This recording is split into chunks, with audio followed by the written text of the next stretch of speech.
Hello everybody, how you doing? Welcome to the channel. So today's video, we'll be talking about 74 charges against Chelsea uh, by the English FA. Of course, we talk about World qualification woes.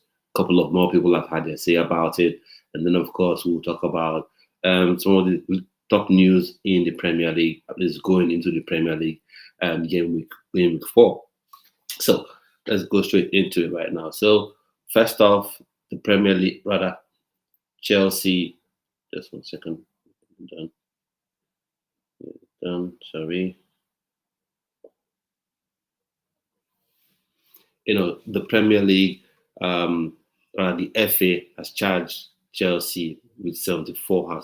Charged Chelsea with 74 charges relating to third-party payments and what they call illegal payment or something, payment from other sources and different stuff like that, but not a Premier League lawyer or accountant, not a football accountant or football lawyer. So I'm not going to claim that I know too much about those stuff, about whatever is going on there. So, but the thing is, Chelsea had self-reported themselves. That's a clearly blue group self-reported themselves to the FA, and they're anticipating, they are confident that the punishment would just be related to fines. There's no proof that there was any sporting benefit to be had, any sporting benefit, but any sporting advantage gotten from the supposed offences that Chelsea allegedly committed. Well, not even allegedly anymore because they reported themselves. So reports coming out is that internally Chelsea are very, very confident that they'll be able to, and that they'll get just maybe a fine in around £8 million or they're about £10 million, which I think a club like Chelsea possibly could comfortably pay. Could comfortably pay. But then for me, I think from a Chelsea fan's perspective, you always know that it's always a bit different with Chelsea. The FA, they don't miss an opportunity to punish Chelsea. The Premier League certainly don't miss an opportunity to punish Chelsea. So I just have a feeling that probably it's going to be a hefty fine. Or maybe since some of the charges are transfer related, maybe Chelsea may be sanctioned from signing new players, maybe a couple of transfer window bans, and then this whole youth policy strategy may become something that people may see value in. Come to say, because right now there's a story I want to talk about as well, which is the Emmanuel Omega deal. There's a pre-agreement for Emmanuel Omega. Now that was the story I wasn't planning on talking about.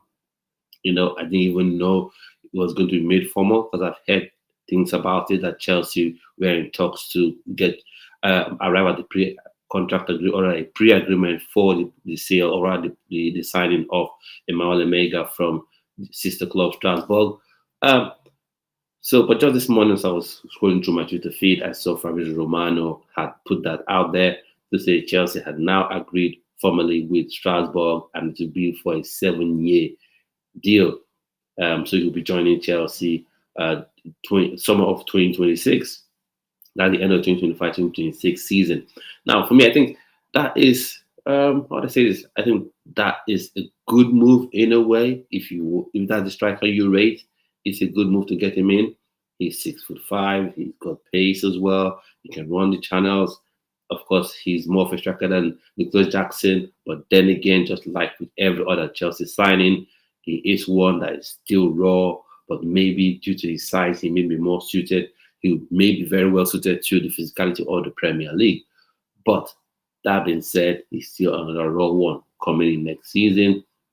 And that just makes things more difficult for Nicholas Jackson because you know what Uli Hoeneß said, one of the directors at Bayern Munich said that essentially Nicholas Jackson would have to start his 40 games in this season before the so-called obligation to buy would be triggered. And now that means, and then he went on to even say something crazier, that won't happen. I ask myself, are you the coach? How would you know who will start the game? So that's just absolute madness to me for him to say that, but it just complicates things a bit more for Nicholas Jackson. And that's one of the reasons I said Nicholas Jackson was considering to leave, because for one, you've got two strikers ahead of you, right? You've got your Jao Pedro, you've got your Liam Delap strikers they signed in this season. And then, of course, the agents, of course, they know. Many fans may not know this, may not know about things happening behind the scenes, but agents of players, is their job to know about the welfare of their players. And the welfare of their player also includes game time. It includes who may be coming in to affect the game time of my client. So they would have known that the signing of Emmanuel Omega would probably be was on the horizon. So that's why they pushed for the client to leave. So I just think Jackson would end up being sold if Bayern Munich, for whatever reason, refused to trigger that buy obligation. So let's see how that shakes down in that regard. But overall, I think he is a good striker. I've done a reaction video to Emmanuel Omega on the channel previously, so you can go check that out as well. May do a reaction video on Up Chelsea TV. That's a more Chelsea-centric channel. You can go subscribe to that channel as well. So, well, how are you feeling about that one?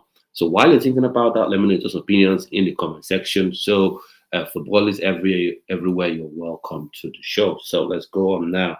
And then we're talking about Cole Palmer.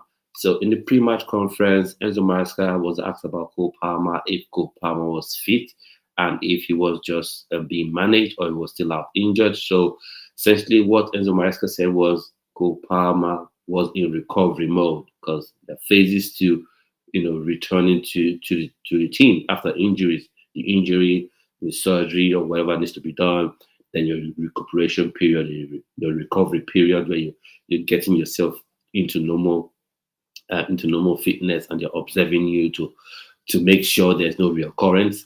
And then when that's done, then you now move on to maybe soft training to get yourself back into the swing of things and then becoming match fit. So right now, if Enzo Maresca is to be believed, is that basically Chelsea are observing Cole Palmer, wanting to see what happens. So right now it's touch and go. So let's see what happens with that one. And then with Garnacho as well. But after about Garnacho, he did say Garnacho at this point is still working hard. Maybe he's hoping in sometime in the future he will have minutes. I'm sure Chelsea fans will be hoping, wishing and praying that those minutes would be tomorrow, because for me, I don't know about other Chelsea fans, I just think Gittins hasn't really hit those heights. In my opinion, he hasn't really shown me that, I can hold. He hasn't really shown me that, I can hold down that left wing. He can hold on that left wing. And now there's one thing that Enzo Maresca also said in that press conference, that for me, if you're a Chelsea fan, you look at it and just feel so sad. You feel so sorry for Tyreek Judge.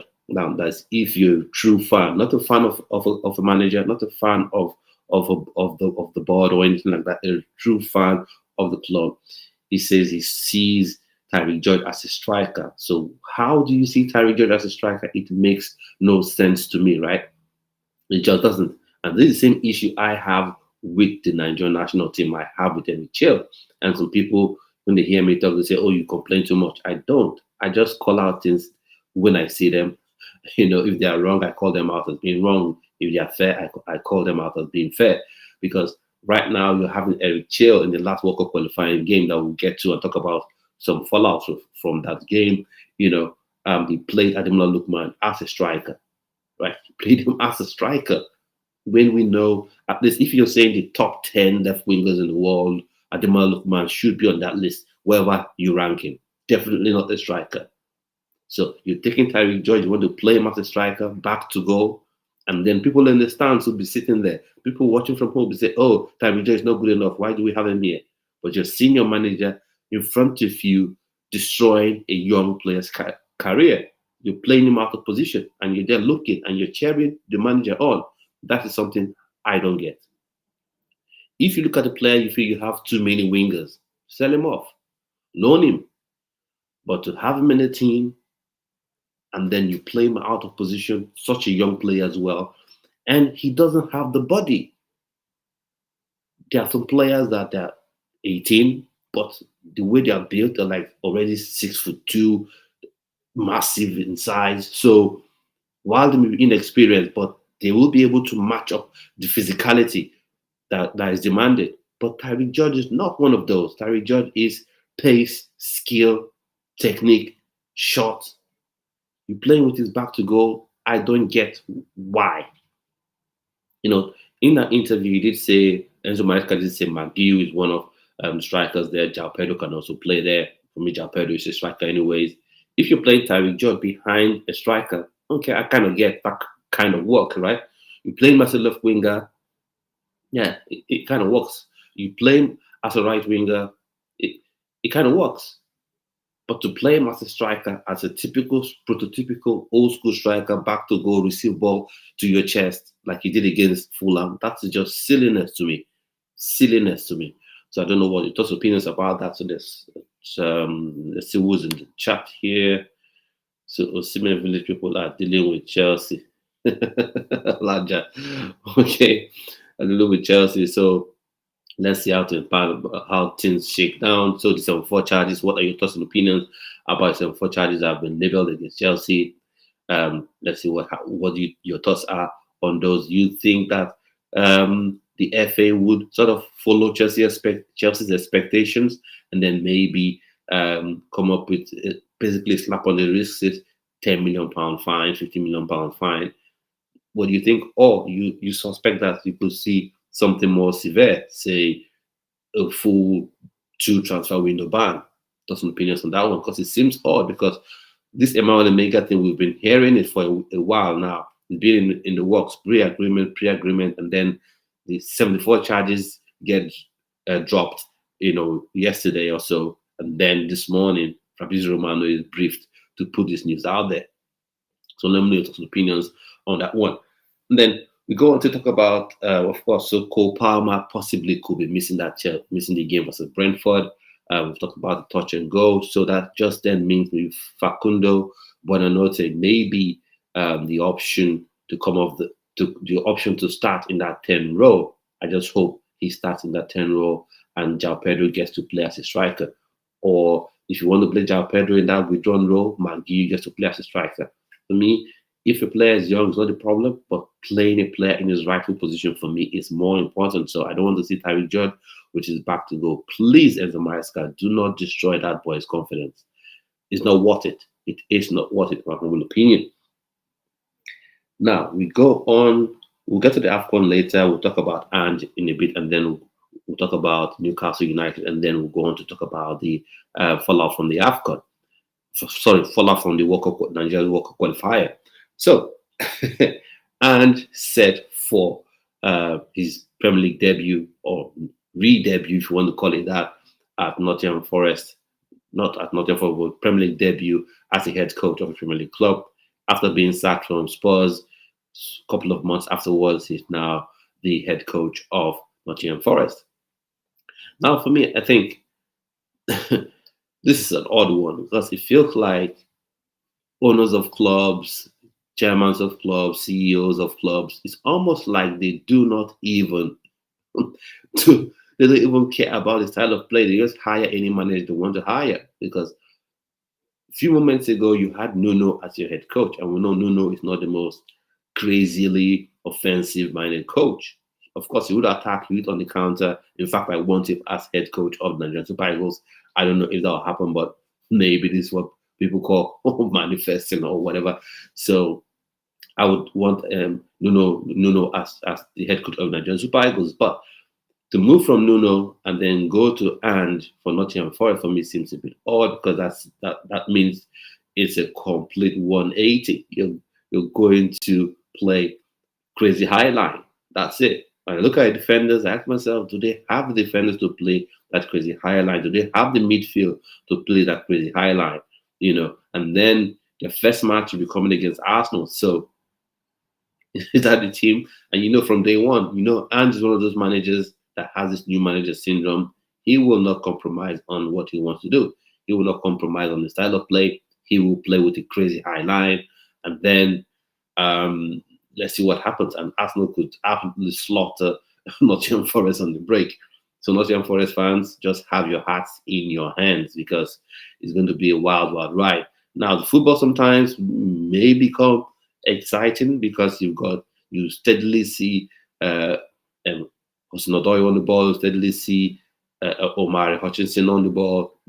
being exciting, running that pace at fullbacks, yeah, and that could be exciting. But the other way around, that's the problem. Who is the Van der Ven sort of option at Nottingham Forest? Who is that defender that has that immense pace, to recover that immense recovery pace to keep up with strikers and forwards that beat that high line, you know? So, but on the other hand, you've got Bakwa, you've got Hudson Odoi, you've got Omari Hutchinson. So, exciting times for you in the attacking sense. But on the other hand, how does Chris Wood suit into the system? Because Nuno just found a way to get the absolute maximum from Chris Wood. So let's see how it shakes out. And that's why I say, from a Nigerian perspective, can you imagine Tolaro Kodare or Victor Osimhen being coached by Nuno? Those fast breaks, you having your wingers flying on either side, your Samuel Chukwueze on one side, your on the other, and Victor Osimhen through the middle. Come on, man. Come on, man. That would be absolute madness, in my opinion, in a good way for Nigeria. But now for Newcastle United, they spent a huge outlay on Wissa, but it does seem like he won't be making that game. He won't be making his debut anytime soon because he picked up an injury international break. And so sorry about that. Don't like players picking up injuries. Hopefully he recovers quickly. Wish him quick recovery. And now this is one thing I have to say about football in general, and I think FIFA should step in, CAF should step in, because these dark arts or whatever countries like to do, you have what Libya did, kept Nigerian Super Eagles stranded for hours and hours and hours and hours and hours. That they were punished for it. Fair play. But this bit of you take teams to crazily bad pitches and players just pick up injuries. That's not good enough, because Wissa has picked up his injury, went on the World Cup qualifier. Same thing with Ola. He's picked up an injury and he's out to December. That pitch was horrible. And why the South African one was really bad, it was because you have good stadiums. Each time I have a stream on here talking about African football, talking about Nigeria, talking about World Cup qualifiers, you always see South African brethren coming on here telling you how they have a good league, how they have top class stadium. But it comes to a World Cup qualifying game and you decide to pick one of the worst ones, which wasn't even a football pitch.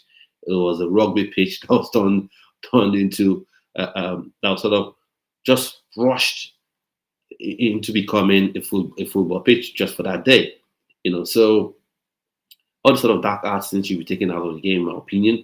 If you want to play on the pitch. If you're the better side, you win on the day. If the other side are unable to take their chances, they're unable to take their chances. So let me know your thoughts and opinions on that bit. So then we go on to talk about the fallout from this World Cup qualifying match. Now, I'll play a video about John Obi Mikel. There's something he said, and I'll give my opinion if I agree with his opinion, if I agree with what he said, and then I'll talk about some of the opinion of what I say, journalist or a pundit on a different network, what they said, of course, and then I'll give my opinion on if I agree with what they have said. So I'll just share the screen in a minute. Let me go anywhere.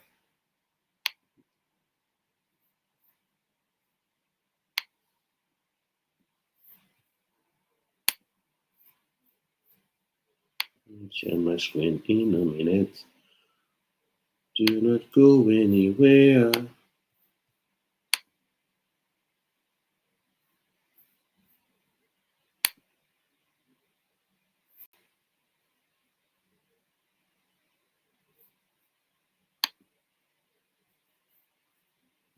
Okay.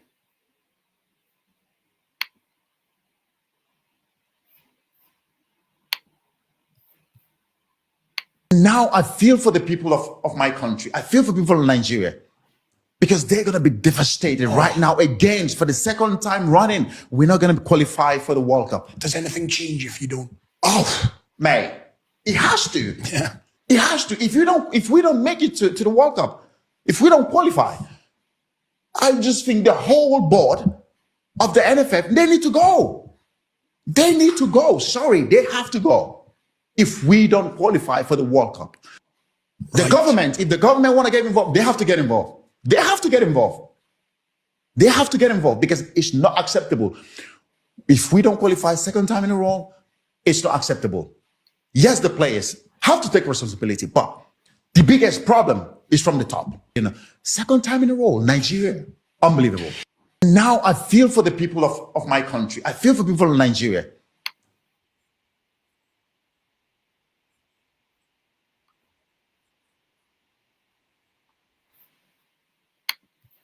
Yeah, so for me, 100%, I agree with with what Mikel has said. If Nigeria fails to qualify for the World Cup, as it seems right now, it does seem that that's how it's going to pan out. You know, everyone from the chairman of the NFF to the last board member should go 110%. But the question is, does that even happen? Does that even happen?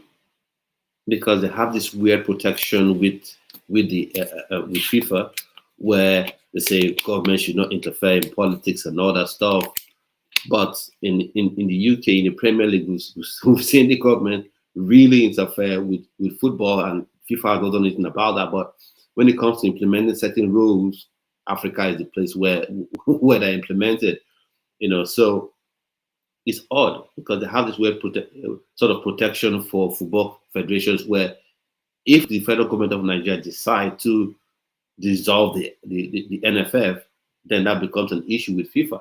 But I think it has to be more behind the scenes, more subtle nudges than actual going out there to say you sack the head of the NFF. But overall, for me, if Nigeria fails to qualify for the World Cup, they should go. And even if they do, even if the Super Eagles, by some magic, by some weird, crazy magic, miracle, qualify for the World Cup, the NFF should be sacked. Every one of them, they should go, because their hiring has been bad of coaches. It's like they don't do their research. And for me, the thing is, when I say there's problem with Nigerian football, there's a lot of blame. There's blame to go out, enough blame to go around. And it's not just the NFF. It's not just the coach. It's not just the players. Now, a lot of people hamper on this talk about the players. They always, the passion. You show passion. Really, passion. That's the only thing you say. How about what you see with your eyes? I tell people this on a daily basis. If I say something, don't necessarily believe me. Believe your senses. Believe your eyes. Believe what you see. Believe what you smell. Believe what you hear. I'm sure a lot of us have been watching Ademola Lookman, right? We've been watching him, since his days at Charlton, up to the point where he went to Atlanta. You've seen him in that Europa League final. You saw him play and absolutely dismantled Bayer Leverkusen with that wonderful hat trick as the left winger. You saw it. It was clear. You saw it. You saw it. And then you have a coach coming to say, what I'm going to do is I will play him out of position. And I will drop the physical striker that matches the physical style of play I want to play. And then I'll come in and totally break the football culture of a country. What I'll do is, this country that produces lots of wingers, I will play without wingers. Now, even if you're talking about high level, or you're trying to change the style of play of the team, how about you wait to a point where you can do it in friendly games, just like they've announced that Nigeria will play in a friendly game November 4th against Venezuela. So which could be one of the countries Nigeria gets to play in this weird World Cup playoff, if indeed Nigeria is able to qualify as best second or whatever. So that's so that could be one of the countries Nigeria could play. So there's a problem. There's an issue with the coach. There's an issue with some players. But there's also issue with the Nigerian Football Federation. There is issue. There is that huge issue, right? There is that issue.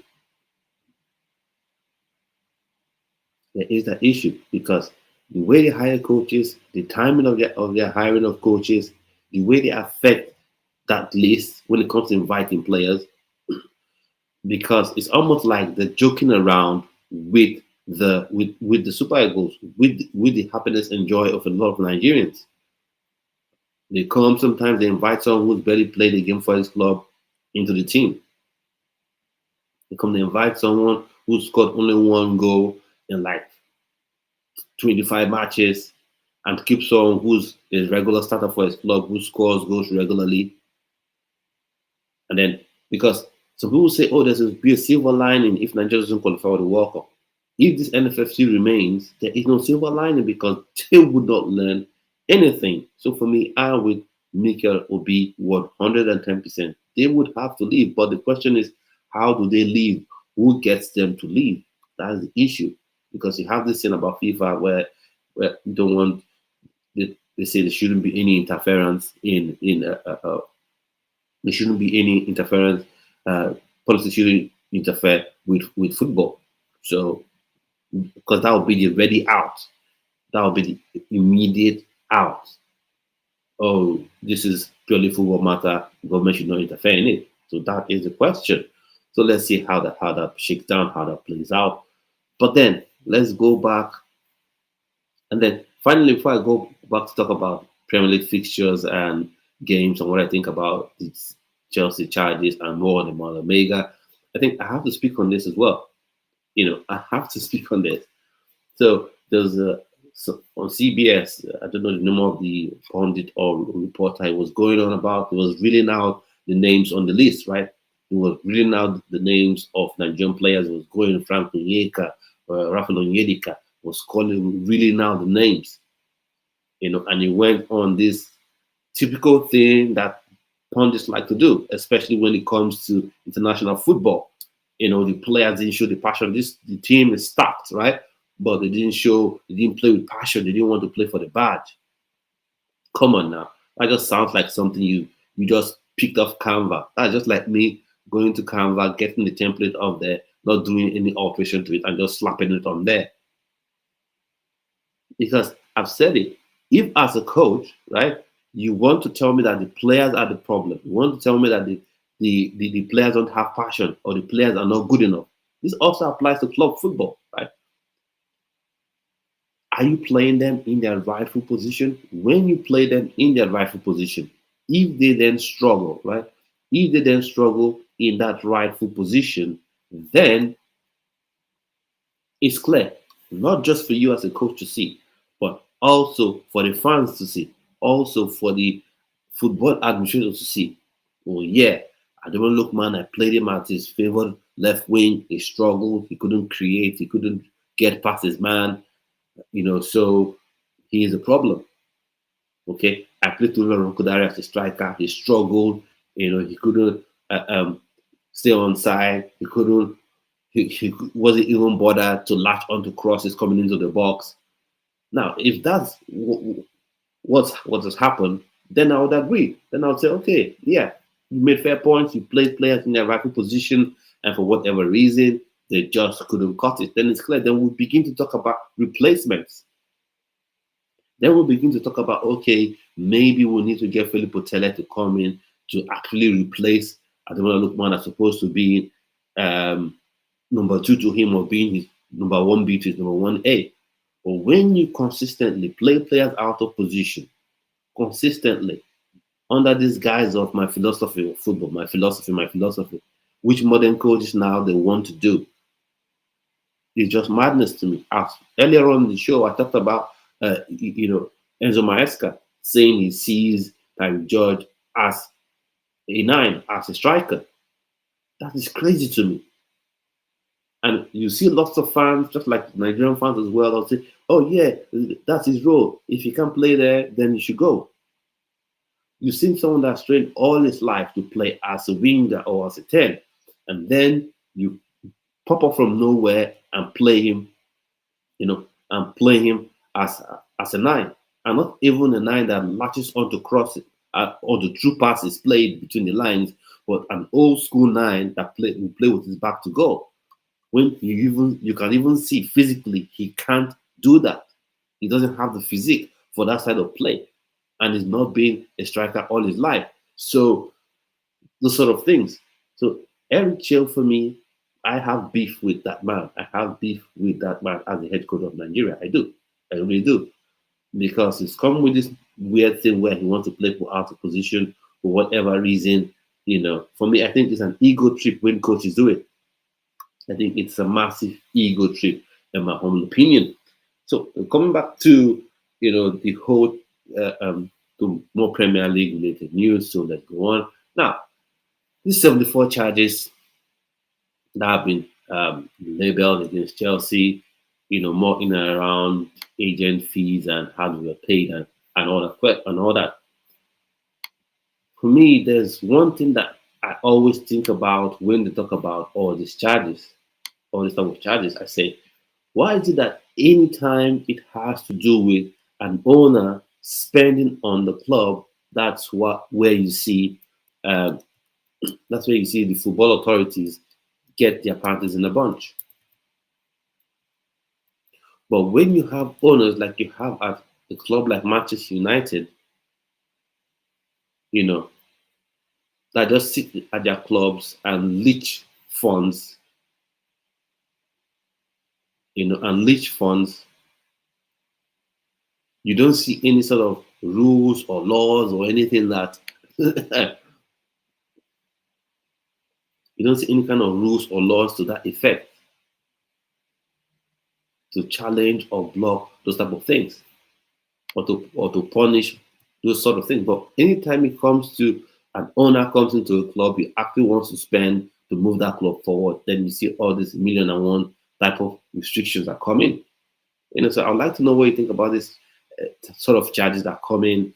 Do you think Chelsea have been unfairly treated? On the other hand, I don't even think Chelsea have been unfairly treated because they reported themselves. So they've seen it as something that is wrong. Maybe that puts them in the good graces of the, what's it called now, of the FA, maybe. So let's see what they have said here. So I'll share this up and I'll read this charges.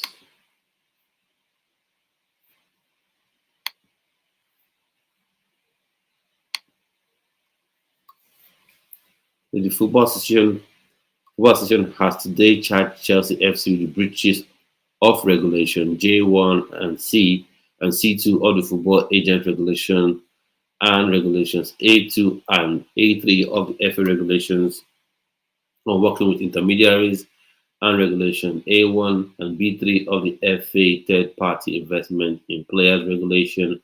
In total, 74 charges have been brought against Chelsea FC. The conduct that is the subject of the charge ranges from 2009 to 2022 and primarily relates to events which occurred between 2010 to 2015 playing seasons. Chelsea FC have until 19 September to respond. Fair play. But the charge is up. Okay, let's see. Mr. Kagbo, you're going to make comments. You make comments and keep it respectful. If you can't spell the name of my country right, then I'm not even going to treat your question like it exists. So that's well and nice. So that one. Now, one thing I want to say about this third party thing, third party relations, third party acts, and all those kind of things. This is something I have an issue with because I think it is an archaic regulation. I think it is archaic. I think it doesn't really reflect to the real football realities across the world.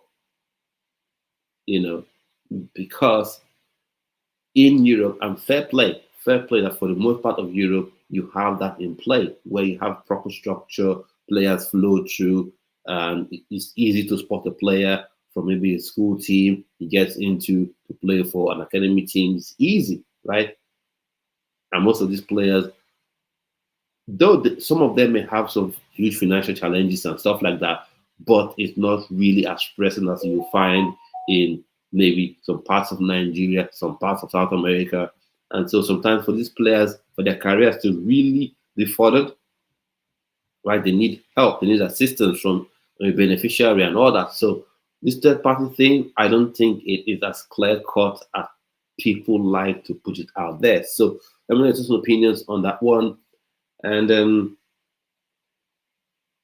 so that's what the charges. Want to know what you think about it. Cole Palmer. Cole Palmer will be missing that game. That's my total opinion. That's how I feel about the Brentford game. I just think that has come a bit too early for him, and I just hope he doesn't really play because I think that game is going to be really, really physical. And for someone who's nursing an injury and not fully recovered, I don't think he should be having anything to do with that game. But Enzo Maresca said that he's in recovery mode and fair play. I don't want him to start. But we've seen Enzo Maresca play Cole Palmer hopping, essentially hopping, hopping on one leg. So I just hope that doesn't happen, in this game. So let me know what you think about that. And then Ange, Nottingham Forest new coach. For me, I just look at it. I feel like, well, Nottingham Forest fans, you're in for a long time.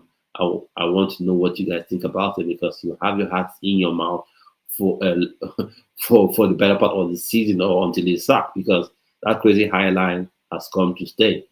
You guys will be faced with that mad high line business, and I just think what teams like Chelsea, what teams like Arsenal that they will be playing game week 4, that's going to really be a problem for them. My humble opinion, and we'll see a problem for Nottingham Forest. But then again, on the other hand, it may mean more exciting football for them.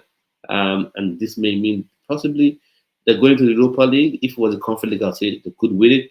But going to the Europa League can Ange do back-to-back Europa League trophy wins. That'll be interesting to see. Let's see how that shakes down. Then, of course, people have come. There have been a talk about Kudus, that Chelsea were close to signing Kudus. And the offer was rejected. For me, all that is water under the bridge. I don't know why you even go back there. What points are you even trying to make?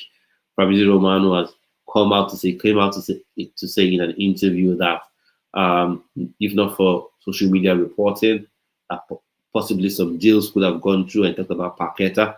That the move for Paqueta from West Ham to Aston Villa could have gone through if the likes of himself and others weren't constantly reporting on social media. Now, that again, why are you going out there to make those kind of reports? It makes no sense to me. Why would you go and out yourself like that? It doesn't make any sense to me. And I was of the opinion that if you're given information by any party, you respect their opinion, you respect not the opinion, you respect the integrity of the deal. You don't release information sooner than they want them released and things like that.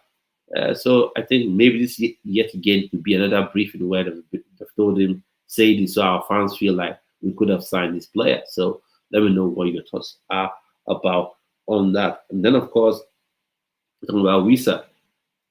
Of course, he went to play for his country, Congo, and I picked up an injury and will be possibly missing his debut, a game that would have been his debut for Newcastle United. Well, wishing him speedy recovery. And then Ola Aina, speaking of players that picked up injuries, Ola Aina has picked up an injury as well. So he'll be out, till December. So for the AFCON, that's really, really touch and go. World Cup qualifiers, that's completely out of it.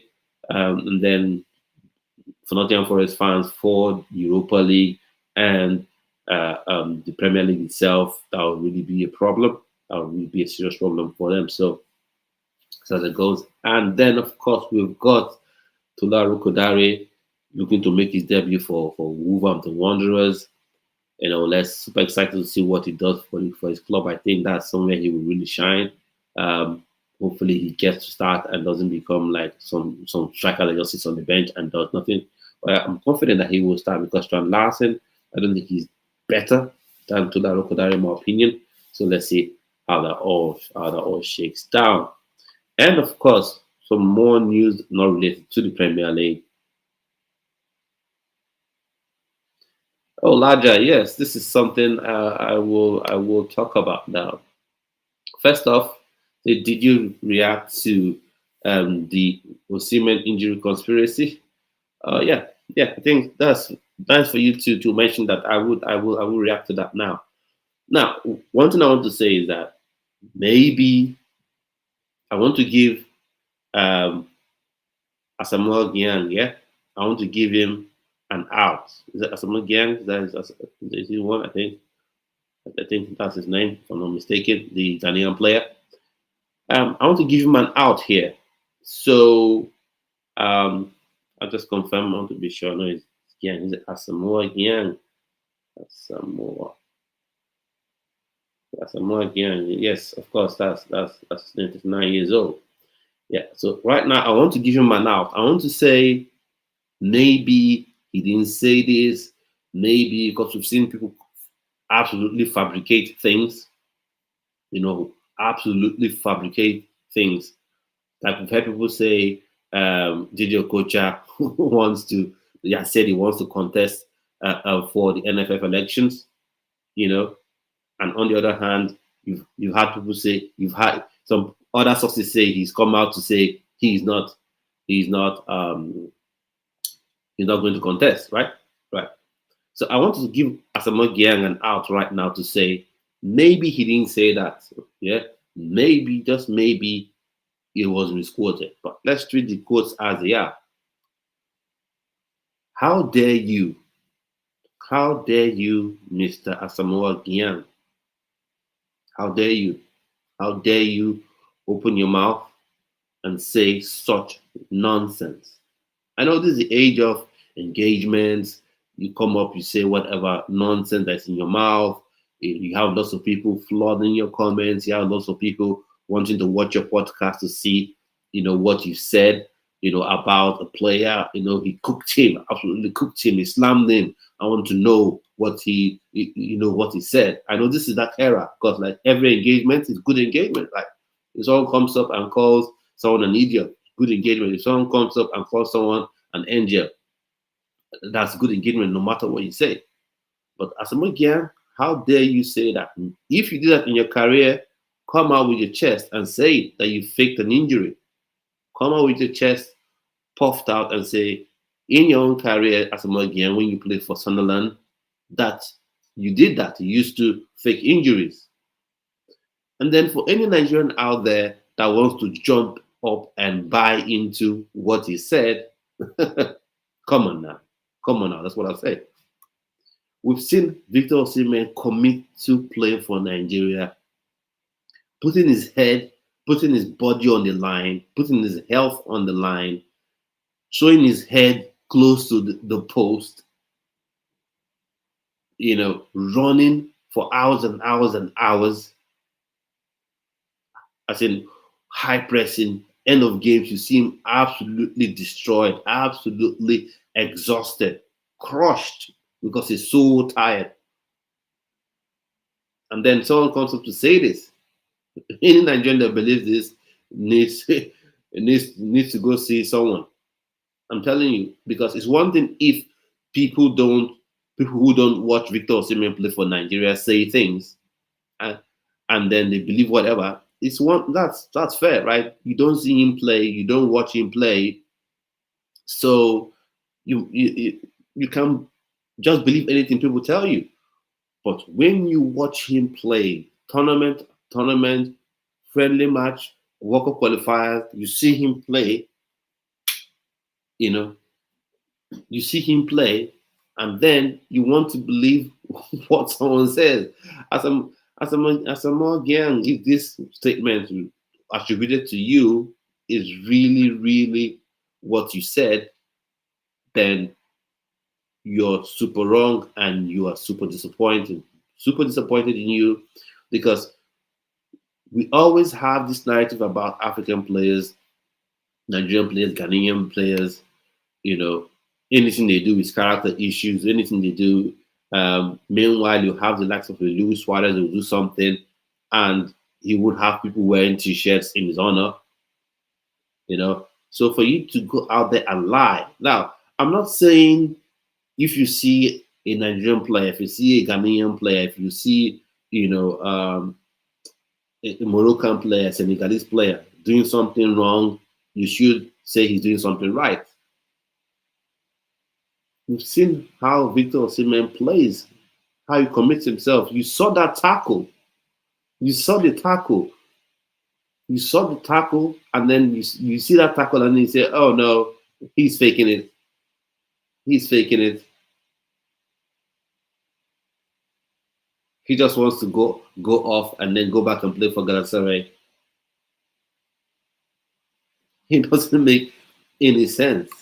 It's really disappointing for an ex-professional to come up and speak. I know right now Ghana look like they're going to qualify for the World Cup. So why not celebrate Ghana qualifying for the World Cup?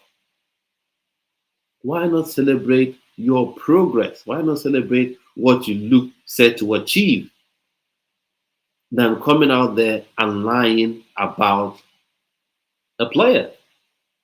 It makes no sense to me. It makes no sense to me. Why would you come up and lie about a player? You watch it, you saw the tackle, and you see how Victor Osimhen puts himself about. Now, the only one thing I would criticize, not even Victor Osimhen so much, but I would criticize the whole medical crew. Why did they keep allowing Victor Osimhen put pressure on that leg? They kept allowing him walk and limp with the injuries. Why not get his legs iced up, let him sit back? Maybe that could have meant he could have played against South Africa. But you didn't do that. You allowed him keep walking, keep putting pressure on his ankle. And then he's out. So for me, that Asamoah Gyan thing is just unfortunate. It's unfortunate. It's unfortunate. And I wouldn't even say it's even because of Ghanaian Nigerian rivalry, because you could even hear some Nigerian pundits come up to say that sort of thing. You could even hear, some Nigerian ex-professional come up and say that nonsense is quite possible, because this is the age of whatever engagement you get is good engagement. Whatever thing you say, is good speech, as long as people can come and react to it. But so far for me, I just think that's highly disappointing. As a again, you should have better things to do with your time than to lie about, because that's an obvious lie about a professional player, a footballer that comes to give his all for the country. Respect to the whole World Cup qualifying thing. For me, the coach has a lot. I usually blame the players. I usually criticize players like, you will be. I criticize you will be a lot. If you watch the channel, I criticize you will be a lot. I talk about Alhassan Yusuf. Thankfully, he wasn't in the squad this time around. I've talked about him not being good enough. But Eric Chill, for me, these two fixtures, he is the biggest culprit. Then closely followed by the NFF. They are the next ones. They're the next ones on the line in terms of people you blame. Because first off, how they hire coaches. Now, when I say they're blamed to go around, let's spell it out this way, right? If it's about poor flight booking, didn't book a good flight, didn't book with a good airline, hotel accommodation poor, unable to get dual nationals to commit to Nigeria, sending invitation letters late to players, so clubs don't approve certain invitation when you're talking about maybe Olympic games, for the football event in the Olympic games, things like that. Then I'll say, yeah, okay, that's the fault of the NFF. That's their fault, because that's what they're meant to do. So I will blame the NFF in that regard. And just like with this whole 3-point deduction thing, how far are you going as a football federation to push it? And then even with Eric Chia right now, with how he's fumbling, what are you doing? What plans are you making? Have you booked the hotel, for instance, for Morocco, for the AFCON? How are you looking at players you can add to the squad for that tournament? So for Eric Chia, as he's bumbling and fumbling right now, are you considering other options? You have names penciled down. So if you come to a point where you're disappointed with him, you can come up with a list and start interviewing candidates. So what are you doing? because your delay in getting coaches in getting the right coaches in right at the start of this qualifying process, that's why Nigeria are in sort of hot spot. You knew you were not going to go with Jose Pesero. You kept him on there. And we all know when someone's heart is not in something, he or she would never be able to give 100% to that job. And football, coaches, players, if they're not giving 100% at this effort and tactics, then it's difficult for you to win. You kept him on there. Then you had the opportunity to say, okay, he's on there. Let's use this time to look for a proper coach to take over. What did he do? He went to get Finidi George, a very inexperienced manager. I would say he's one of Nigeria's best players ever. Certainly one of Nigeria's, at least top 2 Nigerian right wingers ever. But when it comes to being a coach, he's not there yet, and you gave him a crucial work of qualifying. You gave him the job in the crucial era to qualify for World Cup. You know, you knew he wasn't good enough, and then he made things difficult. He made things hard with that draw and the loss to Benin Republic. So that's part of the reasons Nigeria are in the position that they are in. You know, so you have that portion of the blame should go to the NFL. But when it comes to the actual tactics, Chael should hold that L. He should hold that. He should hold that 110%. He should. You know, he should hold that. And then you talk about the players. Yeah, so some players struggled, but for me it's difficult. Players like Desat struggled. He was played in this position as a striker. He struggled, but it still goes back to the Eric Chael tactic, his philosophy, or whatever he wants to call it.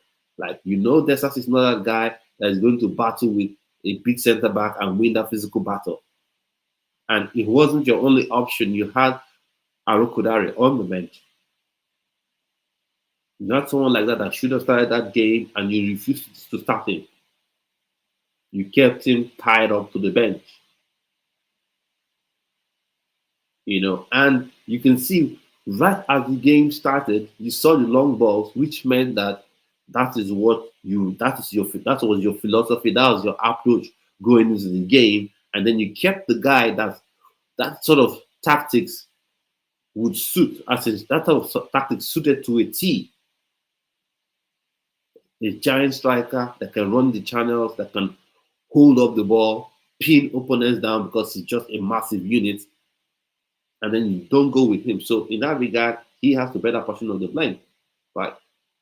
So, and then talking about Victor Osimhen thing, someone saying he's faking the injury, he's just lying, 110%. The person is lying, he's lying, and I just pray Nigerians don't buy into that thing, because that's just an outrageous, crazy lie. So Premier League is back.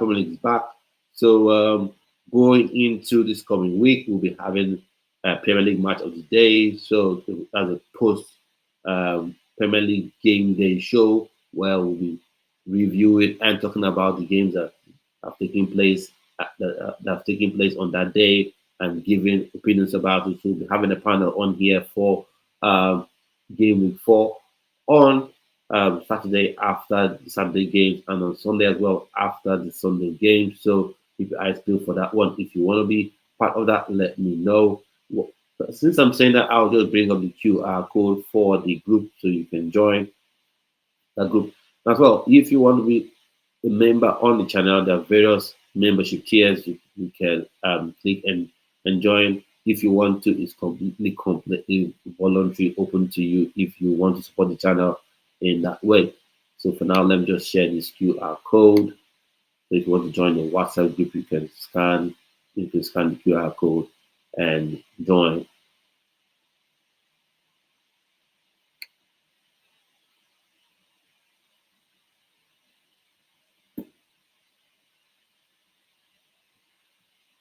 The QR code, all you need to do is just take your phone, open your camera and scan it, and then you can join the WhatsApp group. So there we'll be sharing our giveaways, drop in links for panel discussions on there. So just go ahead, scan, join, and we'll go that way. So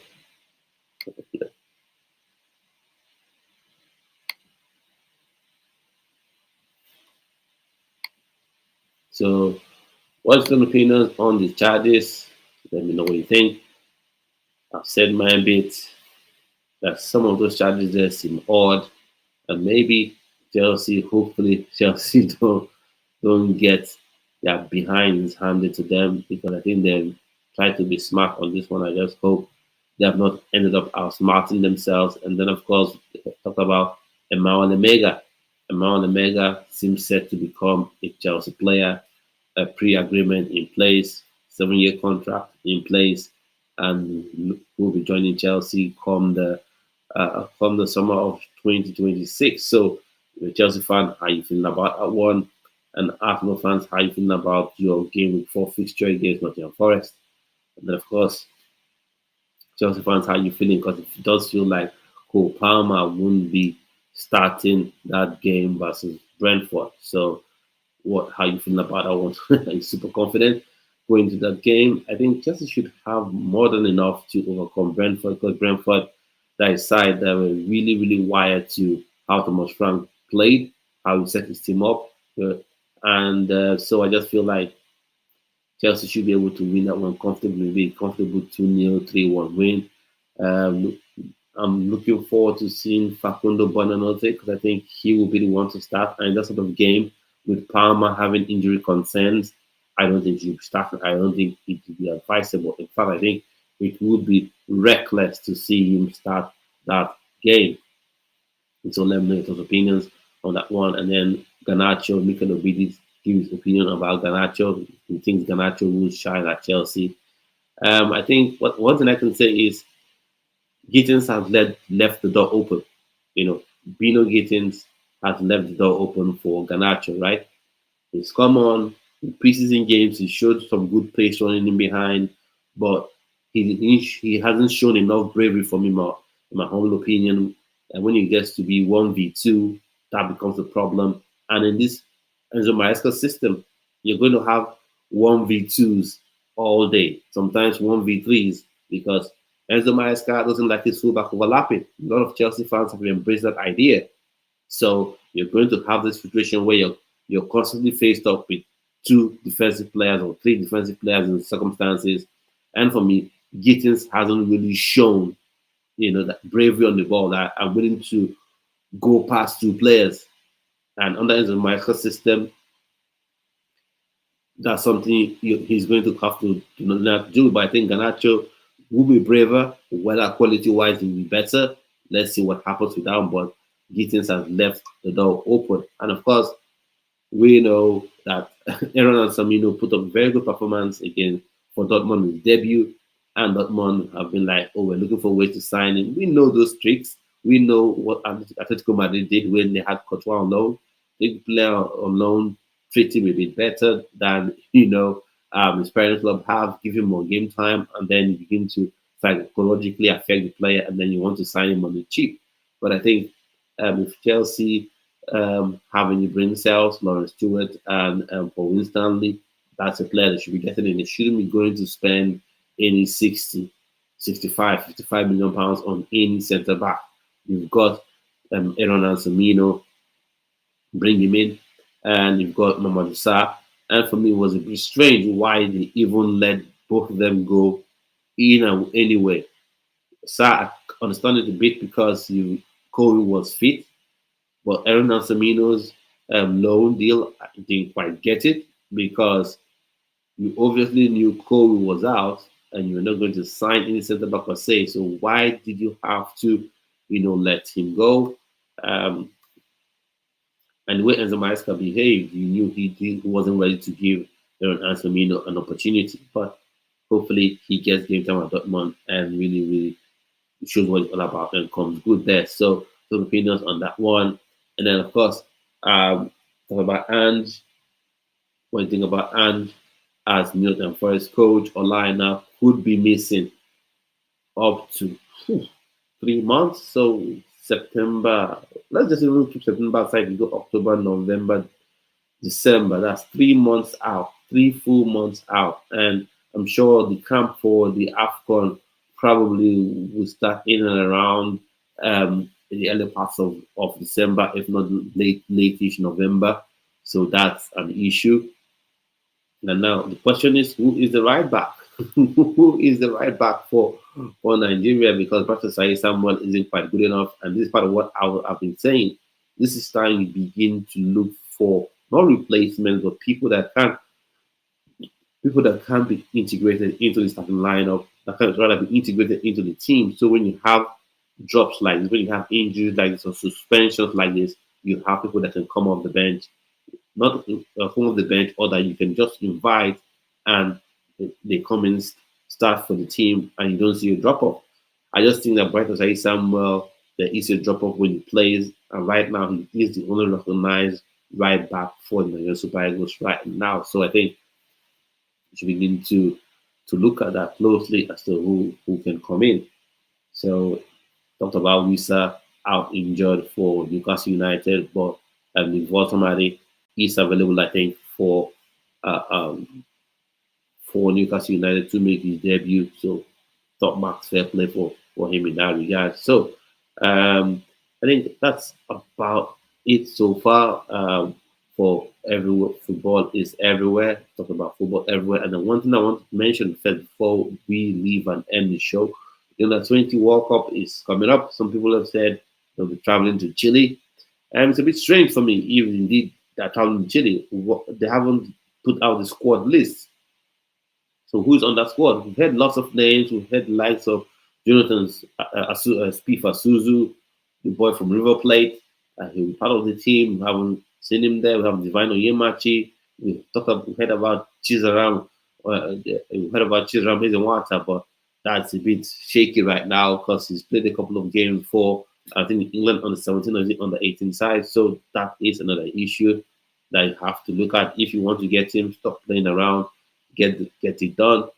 So, of course, Dubai, I don't quite rate him, but he'll be the coach going into that. But we need to know the players on that list. We were talking about Shola Ogundan. I just want Nigeria to be hyper careful. We playing players who are 20 years. Be very careful because he's meant to be in an under-20 tournament. Now, he's 20 already.